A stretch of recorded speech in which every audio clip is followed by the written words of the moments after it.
अहिले हामीले यसो प्र्याक्टिकलमा के भइदियो भने यो नेपालको एक बिल्कुलै पारिवारिक तन्त्र भइदियो के यो प्रचण्डको छोरी भए बाबत मन्त्री हुन पाइने, ओलीको सालो भए बाबत मेयर हुन पाइने जुन एउटा नेगेटिभ जुन यिनीहरूले यो युज गर्दै यो पोलिटिक्सलाई, त्यो कारणले चाहिँ सांसद त अब यिनले आफ्नै मान्छेलाई बनाउने भए। त्यही भएर सांसद मन्त्री होइन कि जो विज्ञ छ। यदि मैले तपाईँको गृहमन्त्री बनाउनु पर्यो भने पुलिसबाट आएका कुनै इक्जाम्पल रमेश खरेल जस्ता अनुभव लिएर आएका व्यक्तिलाई मैले चाहिँ गृहमन्त्री बनाउनुपर्छ।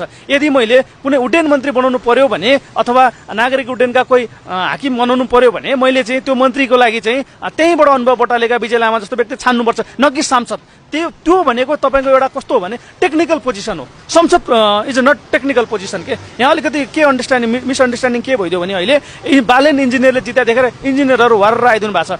नआउनुहोस् भन्दैन, पोलिटिक्समा आउनुपर्छ।